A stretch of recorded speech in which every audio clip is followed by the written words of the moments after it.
Okay, well, S3 is just a remix, really, of the wisdom of life put into a language that people can relate to in their organizational context. So this is important to recognize. It's not some kind of new formula or prescription to help people in ways that they don't know already, but it's more a language that helps people to connect with the wisdom they already have. So I think in essence what it does is invite people to become more conscious of what they're doing, why they're doing it, and how they're doing it together. And it also offers a lot of patterns, like formulas, guidelines that people can use to basically bring more value to their day. Well, I think the biggest issue we face right now is how do we organize as a species. And there's a lot happening around how power flows and impacts within the system that I would say is unhealthy. And I see collectively we're struggling for new ways to do this.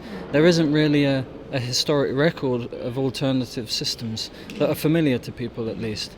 And add to that the complexities of technology in our modern age.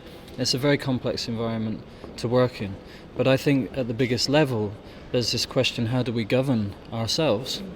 And my personal opinion is that we need to learn to do this on the local level and then build healthy networks between others and ensure that when there's impact across communities, across domains within the society, that those dependencies are addressed in ways that are healthy for everybody.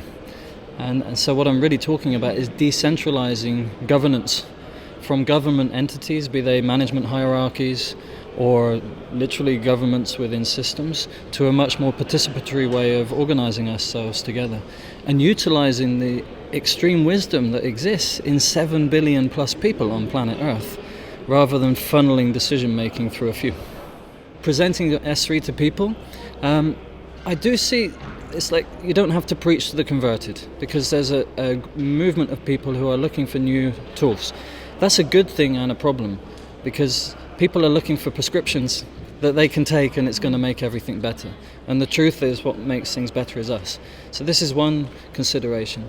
But I also see others who are cautious because they've been sold snake oil. There's so many methodologies, so many magic formulas and promises for a better tomorrow that are more or less relevant to people depending on context. So there is no one-size-fits-all solution. And this is what I emphasize when I meet people, to clarify very much, hey, this is an optional menu of practices that people use that are relevant in some context. And if they're relevant for you in a certain context, you may wish to consider some of them. But take them, use them, adapt them as you need.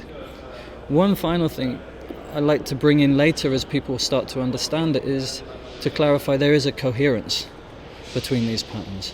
They are kind of built to work together, and they're bound by these principles of equivalence, consent, transparency, empiricism, continuous improvement, effectiveness, equivalence, continuous improvement, I forget. Yeah.